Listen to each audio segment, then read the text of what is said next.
Dimensional analysis is an important thing to be able to do in mathematics, at least until the rest of the world finally sees the light and abandons the heathen metric system and agrees to go to the clearly superior American system of inches, feet, and miles. And so converting from things like kilometers to miles or feet to meters, things like that, is something that we have to do quite a bit, especially in science. And so we're going to try to do that now to take a 10K run, 10 kilometers, and figure out how many miles that is. And so we're given a few conversions. One of them is that 1 meter is 1.094 yards. And that is a helpful conversion. We're also told that 1 mile is 1,760 yards. And so what we're going to do is turn 10 kilometers into miles. Now, the way that we do this is by doing a whole bunch of multiplication. So we're going to start off with 10 kilometers, which is how long we know the race is. And the first thing that we're going to do is we're going to convert kilometers into meters. And the reason we're going to convert kilometers into meters first is because we know how to convert meters into yards. So our goal is to convert kilometers into meters, then we're going to convert meters into yards, then we're going to convert yards into miles. And we're doing that because those are the conversions that we know.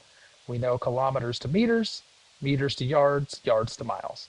So how do we turn kilometers into meters? Well, we know there are 1,000 meters in a kilometer.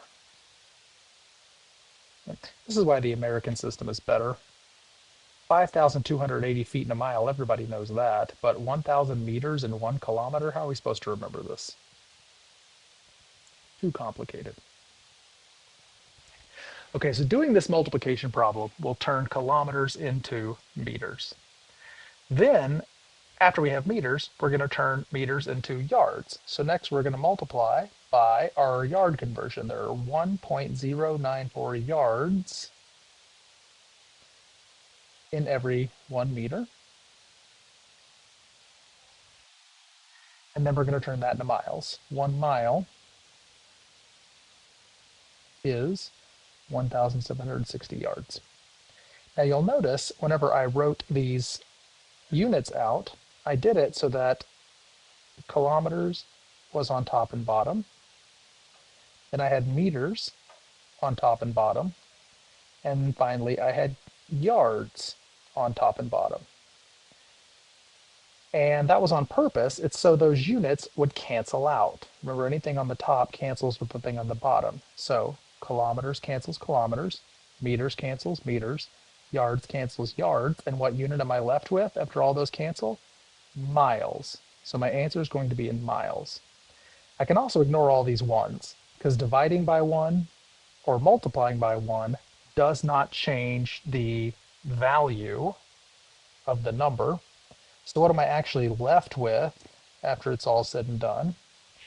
Well, I've got 10 times 1,000 times 1.094 on top. So 10 times 1,000 times 1.094 in the numerator.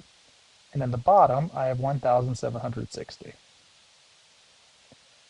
So in the top, it's pretty easy to do. 10 times 1,000 times 1.094 is 10940 divided by 1,760. And at this point, I'm going to want to use a calculator, and it is about 6.2. And the unit I had left was miles.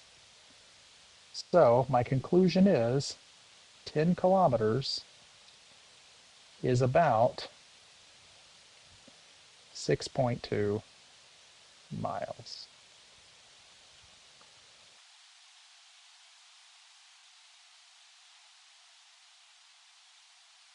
Just like that.